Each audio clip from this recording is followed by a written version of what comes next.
we're live. Hey everyone, welcome to my new mental health series, A Conversation with me, Brittany Krystantos.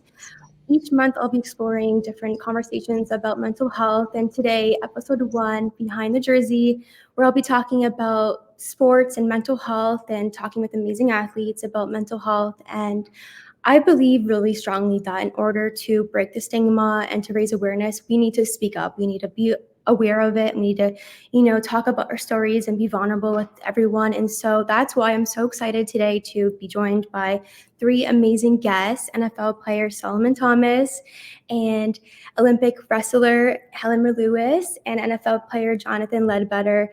And I'm so excited for you guys to be here and to share your stories, because you all have really empowering, inspiring stories. So thank you for joining me and everyone here today. Yeah. Thank you so much. And, To be here.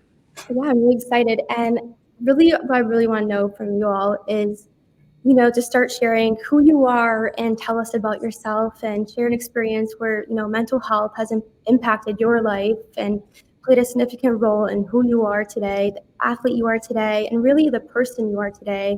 And let's start with Solomon.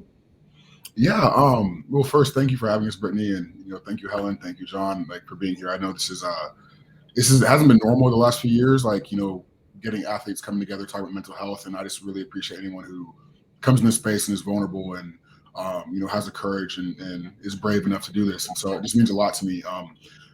So mental health for me, growing up, it wasn't a big thing. I didn't know much about mental health. I kind of grew up in the locker room, grew up as an athlete, competitive, and anything you're told is hey, if it's painful, you push through it. If it messes with you, you push through it.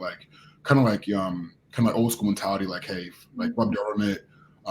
Hey, be a man, be tough, all that kind of stuff. So, and that worked for me. I was able to play Division I football. I was able to go to the NFL, and if you got weird feelings, just suppress them, you push them down, and that's kind of how things work. As an athlete, as a competitor, we're taught hey, not to let any sign of weakness, any sign of anything coming into our life affect us. And it worked, and I kept doing that. But then in my life, I went through some traumatic events. In 2018, I lost my sister to suicide, and I kind of resulted back to that way of trying to push through it, trying to be a man, be tough. I was in my mind, my mentality was, hey, I'm gonna make this. I'm gonna honor my sister, but I'm also just gonna not show weakness. I'm not gonna talk about it, and I'm gonna find a way to get through it. And I tried that. I after she died, I was just completely immersed in these feelings I didn't know how to describe, didn't know how to put into words, and have the language to describe them. And very depressed, going through the grief journey of living a new life, not having my person here anymore, trying to figure out how to learn how to live again, and surrounded by this sadness I didn't know how to really put into words. And I just would get these feelings, I just push them back down. I'd be like, hey, no, Solomon, you got to be tough, you got to be a man. I'll be like, hey, I was the 3rd pick in the draft, so I can't show any sign of weakness. I can't show an excuse for me not playing well. So I was like, I can't talk about it. And these feelings would keep coming back up, and I'll keep suppressing them. And it got me to a point where I was in a really dark place. I didn't want to wake up. I didn't want to go to sleep. I was stuck in suicide ideation and having these really bad thoughts for a long time. And it was a really hard point in my life, because I didn't know how to move on. I didn't know how to keep living without my sister here. I didn't know how to keep living without these feelings of being alone and feeling so empty, feeling like something's wrong with me. I can't talk about my sadness. I can't talk about my depression. I can't talk about my grief. And even more importantly, I couldn't talk about my anger about the situation. And that killed me. And, got me to this point where I'm just really not wanting to be here anymore.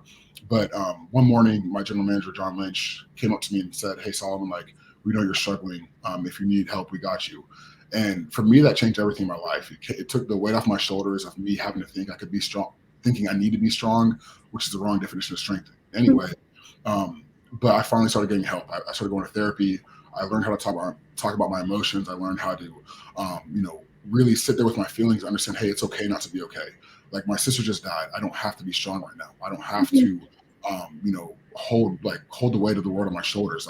I can cry. I can talk about my feelings. I can learn who I am and through this process. And therapy really saved my life. Learning how to approach these things, learn how to talk about them.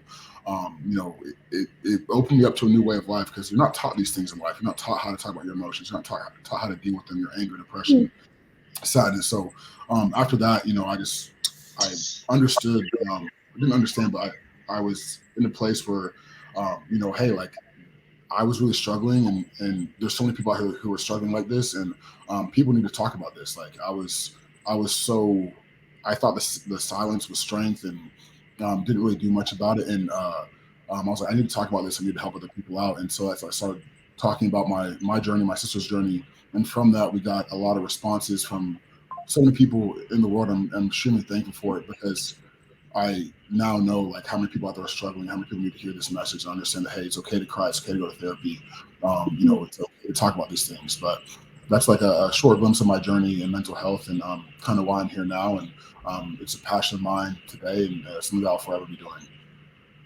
Yeah, and I think that is so inspiring, and thank you for sharing that. I mean, so many people need to hear that. So many people need to hear that, hey, I struggle and I'm going through it too, and I'm not alone. And I think that is how we can, make a difference in the world. And your story is so inspiring, and the pain that you must have gone through and the struggles that you and your family have gone through, I can't even imagine, and that just shows how strong you are as a person. Like I know what it's like to struggle to not want to live myself, but I don't know what it's like to lose someone so close to mental health. And that to me shows like how strong you are and how brave you are to keep fighting and keep living her legacy. And, it really touches me to hear you say that and to open up like that, because there are so many people who are listening to this, or maybe one day listen to this, that needs to hear that, hey, I'm struggling and I'm not alone. And that is what's important. That's how we raise awareness. So thank you for sharing that,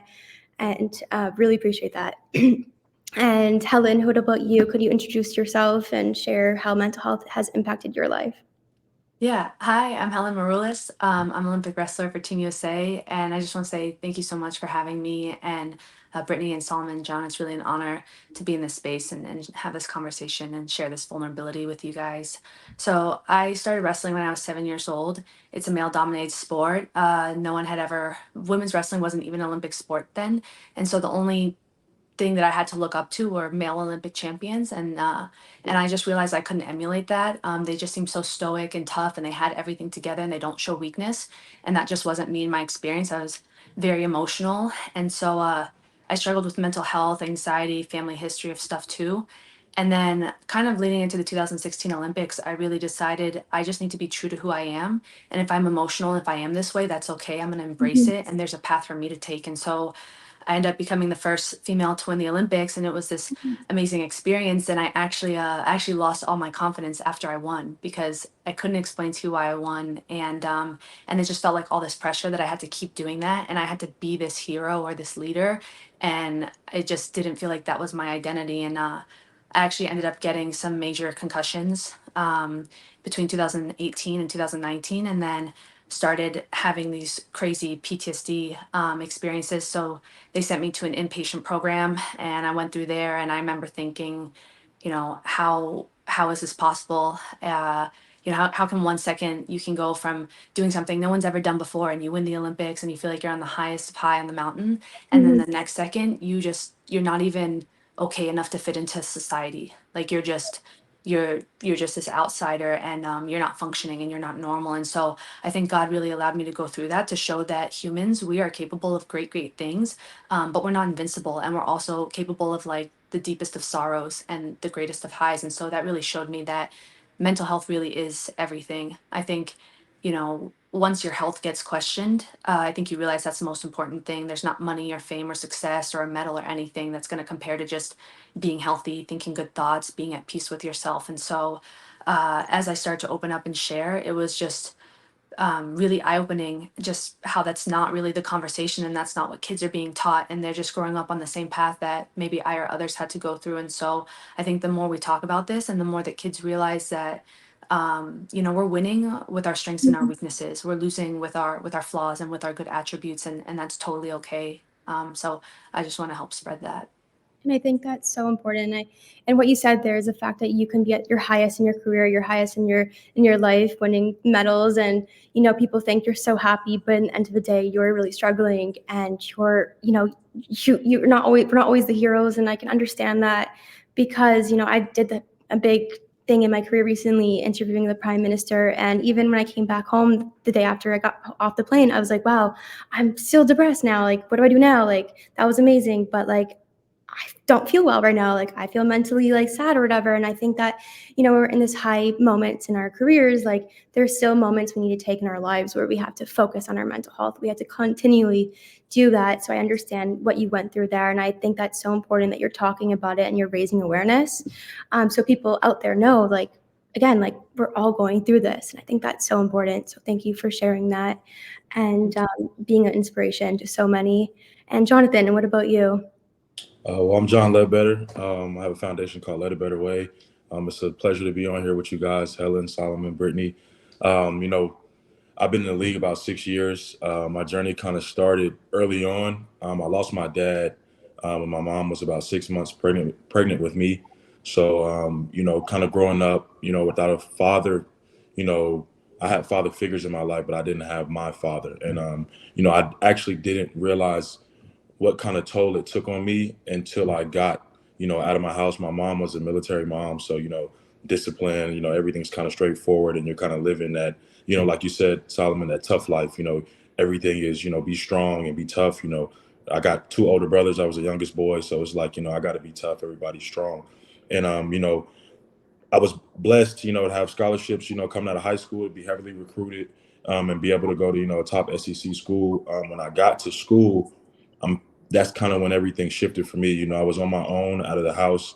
And I think, Helen, you said it the best. Like, I struggled with my identity and I didn't really know who I wanted to be or who I was, coming from, the household where everything is kind of laid out and put in front of you, and as I was going through my early years in college, I was a troubled kid, I was a knucklehead and, I was acting out and doing things and it kind of got me into a lot of trouble.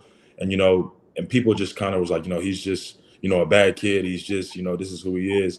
And, I got labeled, a couple of times in certain ways. And, that's what kind of happens with that type of behavior. But truthfully, I was just asking for help, and it wasn't until somebody really pulled me aside and, I ended up getting a DUI in college and I fell asleep at the wheel. I almost lost my life pretty much. My foot was on a brake for 30 minutes and I can only, attest that to the grace of God, that I'm still here today, doing, what I'm doing and which is why this is an important topic to me because I was truly struggling and I was reaching out, trying to grab onto anything or anybody that, was in front of me. And, I was pretty much running myself into the ground and I didn't know it. And like I said, the university kind of wrapped their arms around me and got me the help I needed. And I started going to therapy, like Solomon said, and, talking to people and just expressing my feelings, expressing, deep traumatic experiences that I never even knew about, from my childhood or about my family history. And, it kind of helped me realize the importance of mental health. And, that's when I wanted to start my foundation when I was in college. And, I just did it, on a whim and didn't really do much with it at first. But, when I first started playing in the NFL, I actually went undrafted. So, it was like I literally had a draft party at my house and literally like got the cameras there, Fox 5 and everything. A whole block is out. And then I ended up not getting drafted. So, it was kind of a crazy feeling for me there. And, I knew what I had been through. And like I said, everything was, be tough, be strong, be tough, be strong. And I continued to work through the emotions and everything like that as I was experiencing that. And I felt the hurt, but I knew what I was, going through and having that therapy in college and kind of figuring out the identity and still learning myself and knowing that, every day is a chance for growth and a chance to be better. So I was like, what, I got a shot. So, I ended up taking my shot, started my first year and played one game, if you can imagine that. I actually ended up getting hurt. So I missed the whole season and rehab back. And like you said, the last couple of years have been crazy with COVID and everything like that. And ended up rehabbing it back, coming back, training during the off season and tore my ACL on my right leg and LCL and hamstring. So like, this is literally like the beginning of my career. It was just all crazy. And ended up, really losing myself again through that ACL tear. You feel like you're at your highest of highs. Like you said, I ended up starting my first career game was a start in the NFL, and I'm literally up here, and then a week later in practice get hurt, and then I Mhm. come back up to rehab it, and then come back down, and it was like that's literally life for a lot of people. Everybody goes through different experiences, but the more we don't speak or talk about those experiences, the more we hurt ourselves.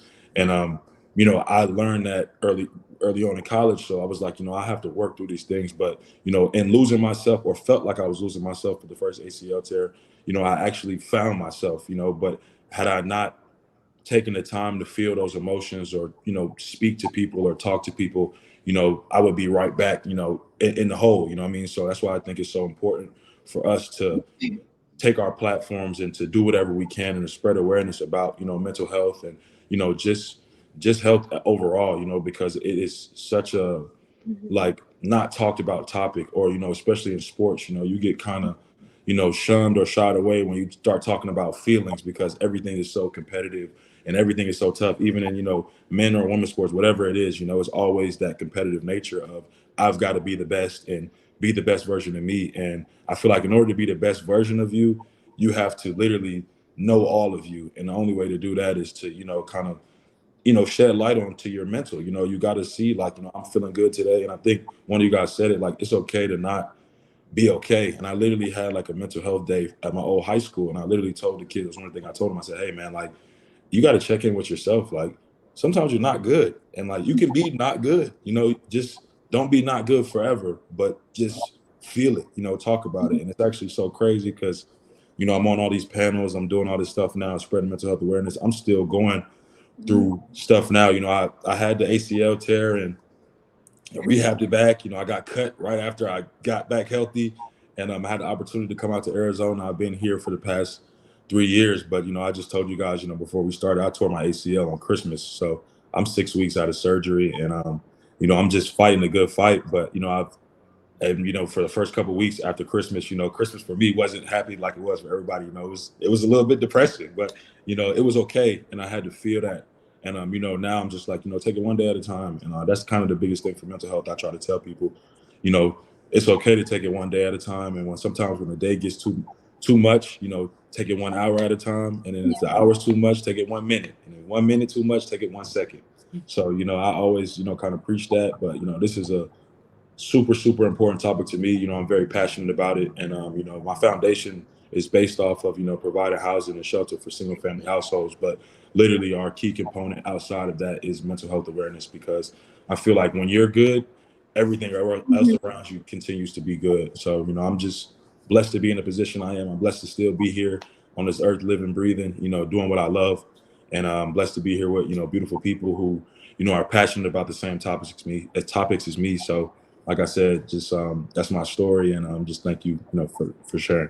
Thank you for sharing that. I mean, I think what you said there is so powerful. It's that you can, like Helen said and Solomon said, like you can be at your highest in your life and you can still struggle. And your journey clearly has shown that it's constant. We're constantly growing. We're constantly, growing and evolving as people. And we're always gonna have struggles. Like life wouldn't be like what it is. It felt struggles, but we just had to figure out how we can manage it. And I really do believe what you said is kind of believing in something bigger and believing in God, or believing in a power that can serve you, can guide you, and have faith. Maybe for people who are not religious, having faith and just knowing that what I believe that this is possible. And you may have ups and downs in your career, and but you're doing your thing and you love what you're doing, and that's so important. And that's a lot of bravery and a lot of strength in you. And I think everyone here has gone through so many struggles, and we've all just kind of like grown as people. And I think this is a really amazing conversation. And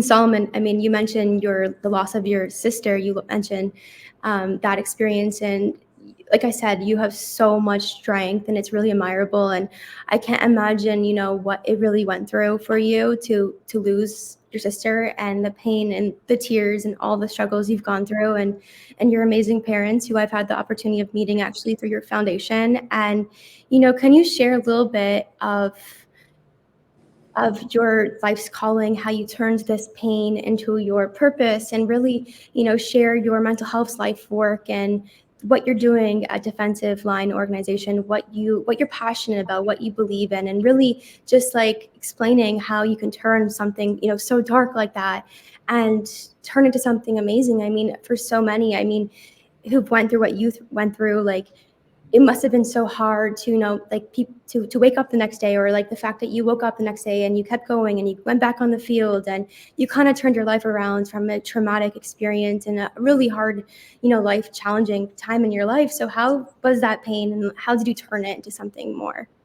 Yeah, well, first, thank you, Brittany. That means a lot to me, because it's been a hard journey, and I never really thought I would be here. I never thought I would be talking about mental health, doing this work, and like after feeling the pain of losing my sister, it's not something I wanted to do. Like, I didn't want to talk about my feelings. I didn't want to go be vulnerable and tell the world my deepest, darkest secrets. That, hey, like, I was suicidal at one point. Hey, I was deeply depressed. Like, I was anxious. I was sad. I didn't want to, like, those things weren't things I wanted to tell people. Like, but I got there, like, it was the first time it happened was, we were approached by this lady on ESPN, Molly Knight, and she asked if she could do a story. And at first I was going to say no. My mom, encouraged me to say, like, Solomon, like, you should try it out. And I wasn't ready to talk about my own journey and what I was going through, but I talked about Ella. And I talked about what Ella went through and how she overcame what she did and kind of what led to her loss, and just the pain of losing my sister. And that article went public on ESPN, and I remember I was in my car. I was in San Francisco at the time. I was still playing for the Niners, and I didn't think anything of it. I thought this was going to be a normal story on ESPN, and like it was just going to blow over. And like Molly reached out to me. She said, like, within an hour they put it on the front page of ESPN, and she told me to look at the reviews and like look what people are saying. And I'm in my car, and I just like start crying, and I'm like I didn't realize like how many people were struggling. I didn't realize how many people were going through the same thing, who were feeling alone, who were feeling depressed, who were feeling anxious, who were suicidal, who had similar stories to my sister, who had similar stories to what I was going through, even though I hadn't even voiced it. And I was like, there's way too many people who feel alone. There's way too many people who are struggling. And, I was definitely hurting at the time. It was very painful, but I was like, I need to do something with this. And from then, like, I kind of got more courage, got a little more brave, and I was able to speak about my journey and kind of what I went through and how I went through a time where, like, hey, I didn't want to be here. And I went through a time that, hey, like, everyone thinks I'm this athlete who has everything together. Like, I'm outside, I'm in my dream job. I just made a lump sum of money. I'm playing the NFL. Like, what could be wrong with my life? But on the inside, I was dying. Like, I wasn't happy. I just lost my sister. I have all these feelings I don't know how to handle, don't know how to approach, don't know how to put into words. And like, I'm just really struggling. But giving that story and telling that story to people, there's so many people who relate to that. And I think John said it great. Like, when we don't talk about these things, like, we're only hurting ourselves. Because in reality, mental health affects us all, like, in so many ways, and we're all going through it in different ways. But mental health inevitably is going to affect us all, and we're all going to go through these things. But like, when we talk about them and we have these vulnerable moments, we connect so much deeper. And like, in these moments of vulnerability, when I talk to people, whether it's on the side of the street, whether it's on a panel like this, and I tell someone how I feel, like, in reality, they probably have gone through the same thing in their life. And we have this connection, and then we're like, oh, like, I'm not crazy. Oh, I'm not like, this isn't weird. I'm not strange for feeling these things. Like, it brings a sense of normalcy to everything. But just from this, I've just continued to talk, and because I know what it's like to feel alone. I know, and now being in this world of mental health, like, you learn all these things about, like, how to approach it, how to have a conversation. And it's hard too, because like in retrospect, like, it's things like, hey, like, I wish I knew these earlier when my sister was here, but I'm so thankful I know them now, because I can help other people, and I can spread the message. I can let people know it's okay not to be okay. Like, it's okay to feel anxious. It's okay to feel sad. It's okay to feel depressed. Like, these are all normal feelings of the human experience. And you're not crazy for feeling these things. Like, you're feeling them for a reason, and you should honor your feelings. And I really believe that's so important, because I feel like we suppress and we avoid our emotions so much, because society teaches us to not be a burden, or to not put this on someone. But like I said earlier, in reality, we're all going to feel these feelings at some point in our life, so it's important to talk about these things. But yeah, it's just like, it's been a journey, and I never thought I would be here, but it's something I'm passionate about. Just helping people and making sure people know that, hey, to be here, to stay, because there's so many people out here who are struggling and don't know that. They don't understand that it's, hey, like, that they really feel like they're the only ones going through it, and they feel alone and feel empty. But it's why I'm thankful for you all and having this conversation, so people understand these things. And but yeah.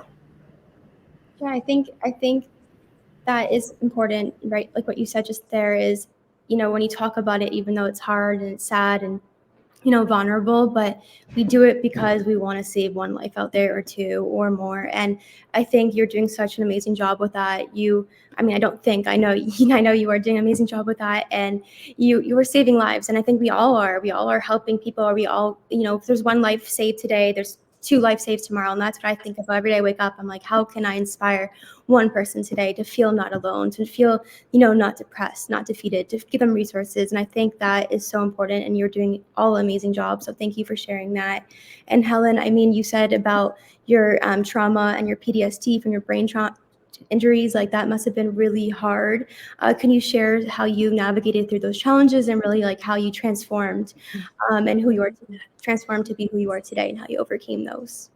Yeah. So the interesting thing about the brain injury is that it's an invisible injury, and so nobody can. It's like sometimes even you can't even tell if you're normal, if you're okay. Are these my emotions that I'm feeling, or is this the brain just being wonky? If you hurt your shoulder and you do too much with it that day, you're gonna get soreness, but you don't get soreness in the brain. You actually get like funky and wrong output, and that can come in like anxiety, depression. I had suicidal thoughts. If I had too many conversations throughout the day, I would go home at night and I would hear thoughts to put a knife through my brain. I would have to call my mom and say, "Hey, can you stay on the phone with me? Can you make sure I don't do anything?" I'd have to throw all the scissors and knives away because I just couldn't trust myself. And that was a really scary place to be in. And basically, the kind of realization that I came to is like, just nothing is important except how can I structure life in a way that it supports like life within me. And so I kind of looked around and I'm like, everyone's struggling with mental health. I remember I asked one of the trainers, like, am I the worst case you've ever seen? And they said, you'd be surprised how many athletes have mental health and have mental health issues. And I said, why aren't we talking about this? And so but in my personal journey, I couple things that I decided was just like I have to shape my life in a way that it Mhm. protects my space and protects my peace. Yes. I got a hobby. I started playing the harp. And it was like this is some silly little thing that but I know that when I'm playing, I'm in the present moment. And I know that when I'm playing, I can't think thoughts. And I think for all of us here and for athletes, when your sport becomes your business, that just adds all these different layers. And even though the sport is probably that thing that you fell in love with and it is the job that you love that you get to do, it can also become the place where your trauma happened and where injuries happened and where there's expectations of you. So how can I find things in life and how can I make sure that for an hour a day I know I'm putting something in my life that's just pure joy? It's playing the harp, no expectation. I'm not doing it for anyone. It's feeding my soul. And then how else can I feed my soul? And then really just uh being okay with life doesn't have to look like how it looks for everyone else. I can't run at that pace right now. I can't go chase dreams and, chase accomplishments and chase Instagram likes or whatever. I can't do that. I'm not going to do that. It doesn't produce like positive or good thoughts in me. And so it was really just a surrendering of a lot of the way that I think, a lot of the way that life is structured and just kind of maybe slowing things down and simplifying it and just finding peace and balance in that.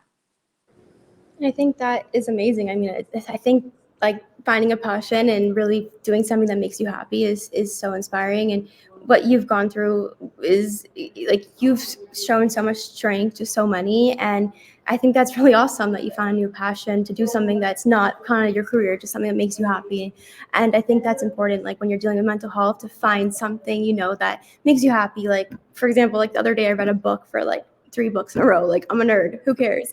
But like I think that's what's important for us to constantly grow and constantly find happiness. So thank you for sharing that to so many, and for overcoming that. You're so strong, and the depression that you went through, you're not alone too. And I know what it's like to almost attempt my life and not want to live. And we grow, and it's funny. It's not funny, but it is. But if you look back at that bad place, you're kind of like in a different place now. And you're like, wow, I'm so strong. Like I overcame that.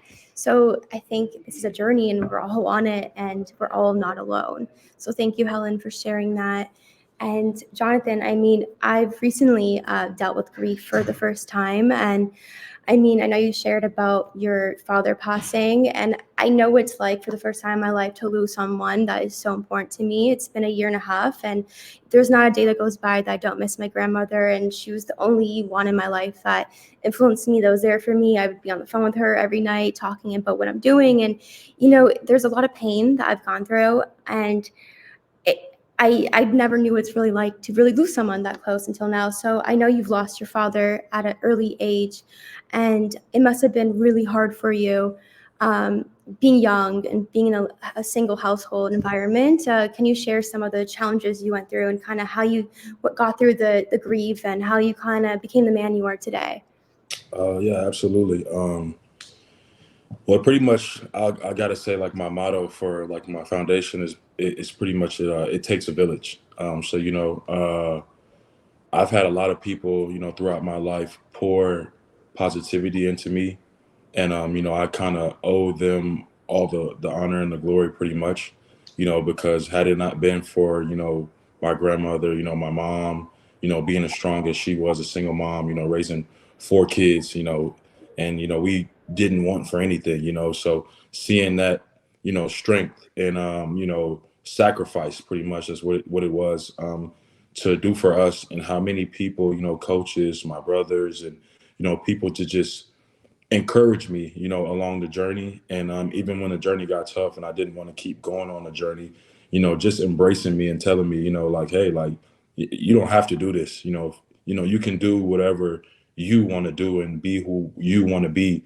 And it was kind of that, acceptance of me just as a human, not as an athlete, not as anything, just the agape love, I got from the village that, kind of just surrounded me. And my mission is to pretty much be that for whoever needs it and whoever's willing to receive it. And it was hard, truthfully. I didn't even, you know, get to say, hi to my dad, get a hug, or anything, or any old man knowledge. It was tough. It was stuff that I felt like I was having to teach myself.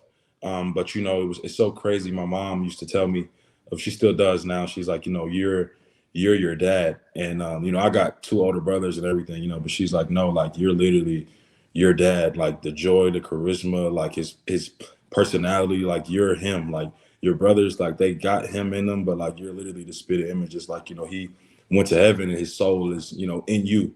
And I'm like, that's just super, like, heartwarming to hear, to hear that. And it's like, I never met him, but like, I'm him, so it's like, I still, am honoring, who he was as a person, and honoring, his purpose, and turning it into my own. I started playing football.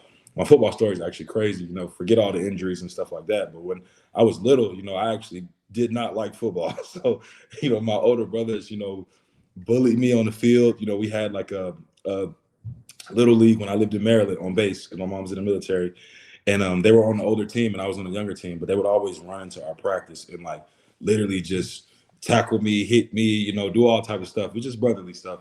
And I just was like, man, I'm sick of it. Like, I'm not trying to get bullied by my brothers at football practice. So I was like, I don't want to play this game, man. I'm done. And when I moved to Georgia, I actually, I'm just bigger size guy and everything like that. And you know I started hearing stories from my family in Virginia about my dad, and he played at Virginia Tech, and he was this superstar athlete, and he played basketball, baseball, football, and he was going to the league, and he had his opportunity. And I was just like, man, I want to do that. Like, I want to follow in his footsteps and finish like what he started. And like, that's how the journey really started. I picked it back up in middle school, and pretty much my whole career has been, it started off as just honoring him. And it turned into, what my mom said, it turned into really honoring myself, because I he's in me, what I mean. And I just try to carry on that legacy. And even though I didn't get to spend any time with him, I feel like as I'm growing in my life and as a man, I'm becoming more and more like him. So by doing that and growing, I'm really, in a sense, spending time with him. What I mean? I'm spending time with myself, especially, on this mental health journey. The more, layers I peel back of myself, it's like, hey, like, this is who he was as a man. This is who you want to be. And, take it past that and be better, because that's what he would want for you to do. And it's just that village part is super key. Even this right here, us on this call, this is the village. Like we're the the people pushing the issue forward to make it known that it's important. We need to talk about these things, and in order to be your full self and to like Helen said, really surrender, you have to embrace every aspect of your life, every aspect of your human essence, your soul, everything. And that's something I had to do, with not meeting him, not having him. But I think I'm doing a pretty good job at it, and some days I don't, but that's okay too, So we just keep, like I said, fighting the good fight and supporting each other. And I think that's the important part, just to support. Yeah, I mean, I think that's the most important part is, just keep living in his memories that like your mom tells you. And I think that is so, hard for so many people to deal with grief. And I know a lot of us have dealt with that. So, I mean, you've come so far and you're so strong and inspiring. So thank you for sharing that. And I think that like, even for me, I mean, the grief is hard, but I think what's so important is remembering the memories or just looking back or hearing stories from your parents about someone you lost. And that's what has really helped me get through my grief as well. So I think I'm really grateful for this conversation and really grateful that we're talking about it because, this is like a little therapy session for all of us right now. So I like that. Absolutely. Absolutely. So the next question is for everyone, and we already talked about how mental health has impacted our life. So I kind of want to move on from that and just talk about, to anyone listening to this, anyone who's struggling, really, anyone that's ultimately struggling, that's feeling ashamed to reach out for help, feeling embarrassed, what words of encouragement can you say to those people, for that person that, is listening to here and saying, I'm struggling, but I don't know what to do. Can you share that, Solomon, what you think or what words you can share with that person right now? Yeah, it's hard because like I feel like there's so much to say. I just from like going through what I've been through, what I've learned, being like the business, the mental health advocate, and like being in this world now. But like what I kind of like tell people is like whatever like storm you're going through, like whatever like struggle you're in right now, there's like going to be a small light of hope. And I would like say to keep holding on to that hope and keep holding that light, because like it may seem like everything's dark, it may seem like everything's like wrong and it's going to stay wrong forever, but there is a small sliver of light, and just hold on to that and keep going. I think it like to tell them, hey, it's okay not to be okay. Like it's okay to feel these things. Like I keep saying this thing, but it's so true. Because I really feel like nowadays we live in a social media driven world where everything's a highlight, everything's good, everything's great. You look on people's social media and it's like the best things in their life. So you feel like you go on these things all day and you feel like nothing's wrong with people and you feel like everything's okay, but it's such a lie, because life is not about all the highlights. It's not about that. Life is about the adversity. It's about the ups and downs. I truly believe, because of what I've been through, because going through such a sad and dark place, I'm able to feel so much happier and so much more joy now. And because I feel like, and I can have these days where I'm sad, I'm crying, and I'm angry, but I can still have a good day, because it's okay to feel these things. Like sadness is just as important as happiness. Being understanding and not acknowledging your anger is just as important as joy. Like these things are like, so like to be able to feel is so important. So like I just tell people to hold on to the light, to understand that it's okay not to be okay, to understand that, hey, getting help is a sign of strength. Like there's no strength in silence. Like, through my hardest times, I was going through like the worst times of my life, when I was waking up every day not wanting to wake up, when I was going to sleep not wanting to wake up. It was so easy for me to look at someone and say, hey, I'm fine, hey, I'm okay. But but to tell someone how I really was struggling and how I really was doing took everything in me. That was the hardest thing to do, to tell someone and to admit to someone, hey, I need help, and that, hey, I'm not okay. So like just to understand that, hey, to get strength, to get help, is such a sign of strength, and help is available too. There's people out there who love you, who want you here. So I always tell people, hey, please stay with us. Please be here. You're loved, you're needed, you're valued to this earth. And that just to know that, hey, whatever journey you're going through, you are where you're supposed to be. And, it may not seem perfect right now. You may seem like you're going through a dark time. It's going to stay dark, but it will get better. But hold on to that light, love yourself, explore yourself, understand your mental health, and, be mindful of it, and just keep pushing through. I mean, that is so inspiring and so powerful. Just keep pushing through. And I think that's what people need to hear more than anything is, you're important, you matter, and your words there are really inspiring and really powerful. And I feel like someone listening to this right now may need to hear that. And I appreciate you for saying that because they do matter and they are important to this world. So thank you. And Helen, what's your words of encouragement can you share to someone right now? Yeah, so I mean, I just echo what everyone has already shared, and I think it's amazing. I know this has been said before, but I would just add, I think one of the um, kind of the biggest hindrances, in my opinion, is isolation. I think we saw that during COVID. I don't think it's good for man or woman to be isolated. I think we need each other. I think we are created for community and for sharing and vulnerability with each other. And we touched on social media. That's not really always the platform to do that. There's a quote that I love. It's never compare your behind the scenes to someone else's highlight reel. And I can look at my social media and remember my darkest times, and you would have never seen that there. And it's not that I was trying to hide it, it's just that maybe it's not the place to share. And so I think my advice and what worked for me is like find safe, healthy people to connect with and to reach out to. If you don't feel like it's your family or friends right now, there's resources online, there's free resources, but I definitely think when you bring it to the light, that's where it's in a space to heal. And when we sometimes feel shame or guilt and we start like pressing everything down, suppressing that, that's kind of where it stays in the darkness. And then we're just kind of like consuming that. And then we start to feel like we're drowning in that. Um, and yeah, and I think sometimes we do have to feel through it to go through it. And then also on the flip side, like we aren't our emotions, we aren't our feelings. And, you know, but we're human and we're going to go through it all and we're going to feel it all. I don't think anybody's immune to it. I don't think anyone gets to come to this earth and live an easy life and go through, scratch free. So I think when we start to get that help and reach out and connect, I think that's where we can really help each other and bring healing. Yeah, I mean that's thank you for sharing that. I think that's what it is. It's healing. I think when we come together, we do heal and we're stronger together than alone. So I thank you for sharing that. That's really insightful. And what about you, Jonathan? It was hard to follow up after those love responses, but literally, yeah, just echoing off of what you guys said. I'm a big story guy, so I always try to put life with stories. So I always kind of think of a scenario of you think in the hospital, you have if you're in the hospital, you have the lifeline, this the thing that's going up and down, and if you think about life, if you were given everything you wanted initially, never had to work, never had to struggle for anything, you'd be really living on the flat line. There would be no ups, no downs to anything. So you wouldn't really know that you're living life, and I think, you don't notice your highs of the highs until you experience your lows of the lows. You don't have a metronome to kind of measure. So, when you go through life, you're supposed to go through things. You're supposed to have struggle. You're supposed to, have some type of suffering, but it's not for you to be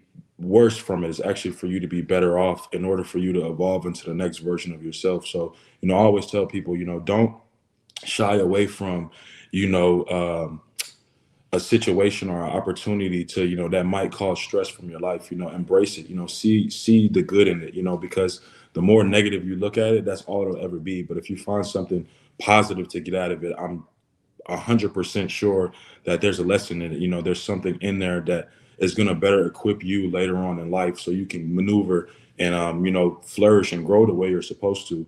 And like I said, man, everyone is here for a reason. And I think, Helen, you said it best, and Brittany, I think you also said it.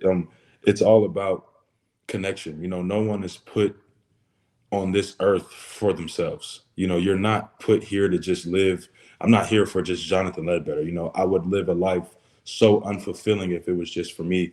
So we're meant to connect with each other. We're meant to share each other's experiences and, share through love and just everything so that, you don't know what you've gone through that might help the next person. And, I feel like our society, with all the technology that we're learning how to use and everything that's in front of us, all of this clickbait stuff, it's even harder today because, like you said, you see the highs of everyone. You see the highlight reels, but that's all you see. You don't know what it took to get there. They might be living on their year 20, but them other 19 years was awful, so like you never know. And I feel like the more we open up and the more we actually are more vulnerable with one another, in an actual space of, like you said, safety, where it's okay to be vulnerable, and there's people that you can actually talk to and be safe with and have constructive conversations to be better human beings. I think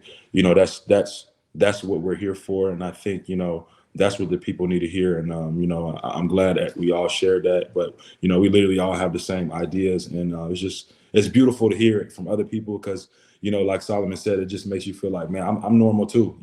And everyone out there, that's listening and tuning in, like, you're normal. Like, life isn't normal, and things that happen aren't normal all the time, but that's perfectly okay. And that doesn't change anything about you. It's just an experience you got to grow through.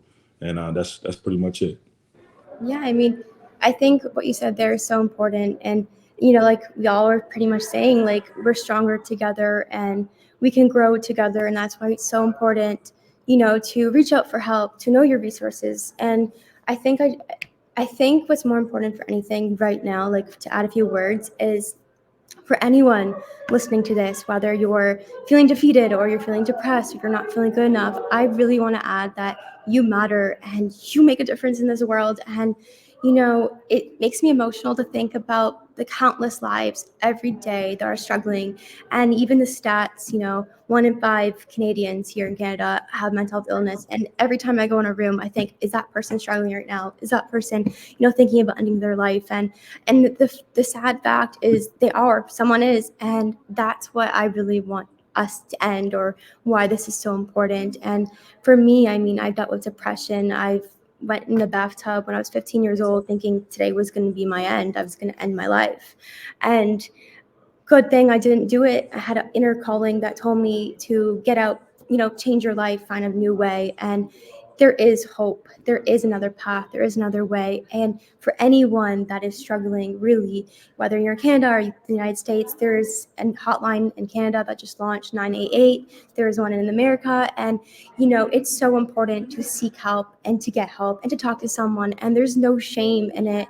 And we're all growing and we're all evolving. And I'm really grateful that all of us were able to come together to talk about this crisis, really, because, for the one life every day or the one life every 40 seconds that are happening, that is what matters the most. And, anyone listening to this, you matter to me, you matter to all of us. And whatever you can do, please find your way. Please get help. Please talk to someone, because you are so important to this world. And I'm really grateful for everyone, because you all, Solomon, Helen, and Jonathan, you all have gone through struggles. You all have seen the darkness, but you found the light, and that's what matters the most. You're making a difference, and really, the world needs more people like you, more voices. And I appreciate you all for being here. But before we end this, I think I'm gonna give like a few minutes to the audience to ask questions, one question each. If anyone has a question, write it down in the comments here. And yeah, if any of you want to add anything before we go to, while we wait for some questions to come in, go ahead. I just want to say thank you, Brittany, for bringing us together. This conversation would have never happened without you, and for your bravery and for your thought and work into this. And so I learned so much from you guys today, and I just feel like an even deeper level of healing and inspired. And yeah, I'm really grateful for you guys. Thank you so much. I really appreciate that. I'm grateful for you for being here and for sharing your story.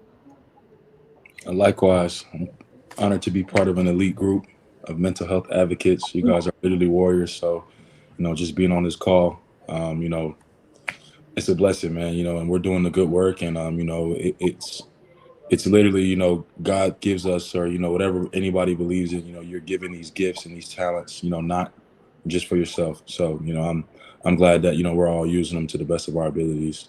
I think there's a question in here too at the bottom. I think so. I added it. Anyone want to answer that? I'm an injury review analyst for NFL. How do you get through your injuries mentally? Well, since I was talking, I'll just go ahead and Go for I've it. been pretty much injury prone my whole career. But I mean, I'll tell you this truthfully, injuries, the way you should process them is literally like a form of grief. Um, and then, how short or long, I had the ACL this year, but earlier on in the season, I ended up messing up my hand. I messed up my pinky. It still looks crazy. But, you know, it had to miss some time, but it literally is a form of grief. You have to go through all the stages. You have to literally accept it. And, just like, hey, this is what it is. And this is how I feel. And, move past that and just kind of figure out, okay, what can I do to make myself feel better? And then, okay, now I make myself feel better mentally. How can I get better physically? And now I'm doing the rehab, I'm doing the things, but like I literally say small victories.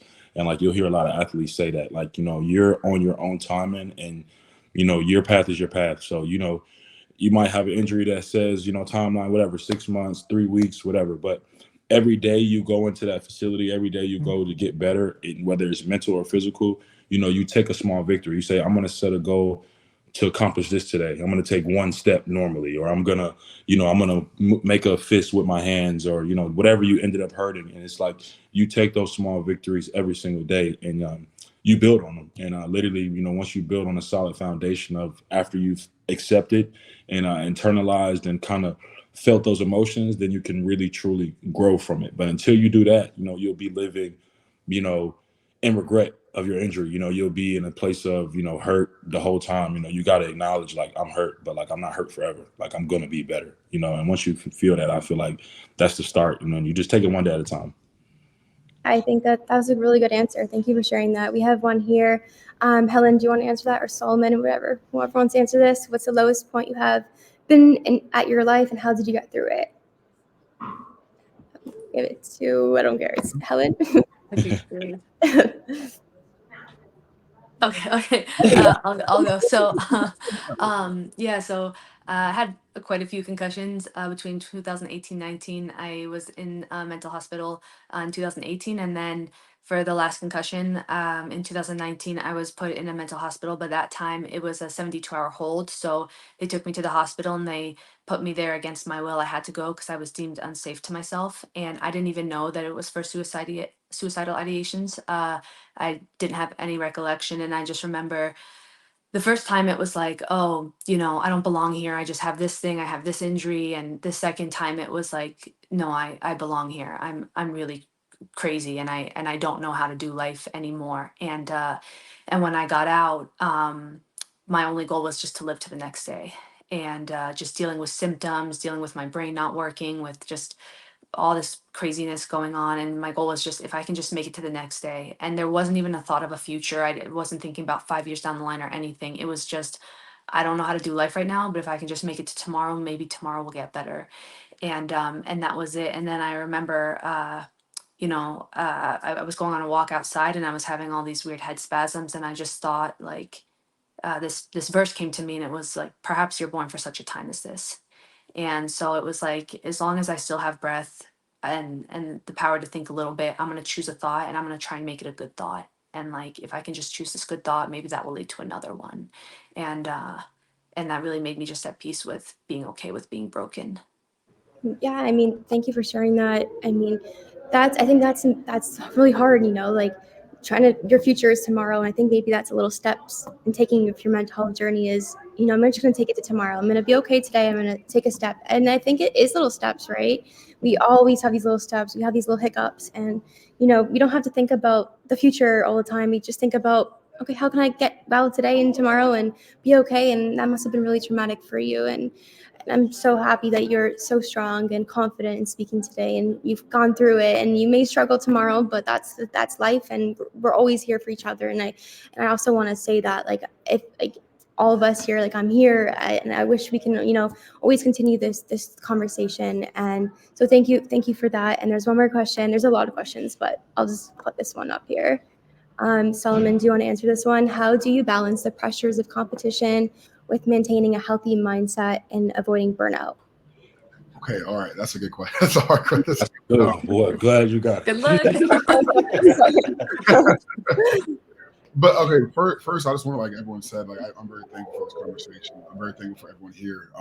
John and I were together a couple weeks ago at the Super Bowl, and we were talking like how excited we were for this conversation. And sometimes this stuff is hard. Like I get anxious for these talks sometimes because you have to be vulnerable. You have to talk about these things, and I also get anxious because this stuff is important because people out there are really struggling. But these are the conversations that save lives. Like mental health and suicide, I think, is the most preventable death, but it's also one of the most common deaths in the world. And it affects young people, it affects everyone, it affects men, it affects women, and so many people struggle from this because we don't have these conversations. We haven't talked about them, and people feel alone. And I'm just so thankful, like for you, Helen, for you, John, for you, Brittany, for having this conversation and being here. It's meant the world to me. And I know I just want to say that because everyone was saying, just the thing for the conversation. But back to the question, this is a hard one. It was avoided. In our sport, you're bound to burn out in what we do because you're a competitor and you're driven to be the best every single day. I want to be the best Solomon Thomas every single day. So what do I do to get there? And I have these goals. I have these these process goals and these outcome goals and how to get there. And your mind is so set on like being the best and like because you have to be in the profession we are, to be an Olympian, to be an NFL player. You can't take a day off or someone's going to take your job or you're not going to be the best anymore. So it's hard, but you have to find a way to be healthy in it. Otherwise you're going to burn out and you're not going to be the best too. So what's helped me is understand how mental health and physical health are the same thing. Like we always like to separate them, but it really is the whole health. And I figured out when I invest in, like when I take care of Solomon Thomas, a person, Solomon Thomas, athlete is going to be way better. So like, hey, all right, I'm going to do all my goals. I'm going to get my workouts in. I'm going to do my extra work. I'm going to do my recovery. I'm going to get that in, but I'm also going to let Solomon be Solomon off that. Like I'm going to, hey, talk to my therapist. I'm going to take 30 minutes a day, put my phone down. Hey, I'm going to make sure I'm drinking good water, eating good food, and taking care of and being mindful of that. And I think that, finding that balance of like, hey, pushing yourself, but also taking care of yourself, it's not overrated. And it's very, in my career, I've gotten better later in my career when that's hard because like you have injuries, younger guys are in the league and all that stuff. But because I've found out how to take care of myself and how to love myself, through the burning out of it all. And from that, I still get burnt out and it's hard, but I recover way faster and I last longer now because I'm taking the time to invest in myself, whether it's things like therapy, journaling, meditation, like things I do daily just to help me to stay calm, to stay balanced in the craziness of this life. It's really kind of helped me, but I do think this is a really important question because we're all motivated to do something and to like go grab it. But at the same time, if you burn out on that, like, and even like you said, Helen, like, you won the Olympics and then you were like afterwards, like, you didn't know how to feel. And like, if you just go chase something without taking care of yourself, the fulfillment's not going to be there. But if you like along the way, like love yourself and make it through it, like it's all going to be worth it. And you keep going and you learn that, hey, life is a continuous flow and you learn along the way. But yeah, I hope I answered that. It's a tough one. That was good. That was good. We're learning through, like we're all growing and learning. So yeah, I appreciate it. These are hard questions, guys. So that's amazing, and you answered that perfectly. I mean, you said it right there. It's about maintaining healthy Solomon Thomas, healthy person first before you're an athlete. And when you are the athlete, then you can deliver better, and that is so important. That is, you answered it perfectly. So, and what you said there is about being vulnerable. I really appreciate all of you for being vulnerable. I know mental health is a really personal topic, and I know it's really hard when we talk about these conversations, and I appreciate your vulnerability and appreciate you guys for being here and for speaking with me because, it's not easy, and we talked a lot of personal stuff that's digging emotions and stuff, so I appreciate that. And I know even for me, sometimes when I talk about these stuff and it brings these emotions up, you don't always want to get in there, but then the good thing is we get in there and we share it and we help hopefully save one person today more. And I know for sure you've done that and you're continuing to do that, all of you. So I really appreciate you all for talking with me, sharing your stories, and for, being so vulnerable about mental health and really for making a difference. You, the three of you, Solomon and Helen and Jonathan, you all are doing so much to this world, and the world really needs you. You're sharing gifts, you're sharing, this love in the world, and the world needs more love. The world needs more happiness. So I really appreciate you. And, you all have come so far, and I'm really grateful to have met you guys, and I hope we can all stay in touch and to, be there for each other. I think it's important to, have a little guides or friends there who understand it. So thank you so much for being here and for talking with me. I mean, it's really inspiring. Thank you. Thank you. For Thank you so sure. much. Yes, such an Anytime. honor. Yeah. Anytime. So, and No. also anyone listening to this, I mean, if you are feeling alone, if you're feeling, something is wrong, reach out for help, and hope this conversation can raise awareness for you. And thank you for tuning in, everyone, today. And, stay tuned for more conversations with me and for next month's announcements with other guests. And again, thank you, everyone. Thank you, Solomon. Thank you, Helen. Thank you, Jonathan, Thank for you. being Thank you Everyone. guys. Have a good weekend. here. Y'all Thank you, have a good Brittany. one. It's Amazing a job. pleasure. Yes, it was a pleasure. Okay. Bye, everyone. Bye. Thank you all.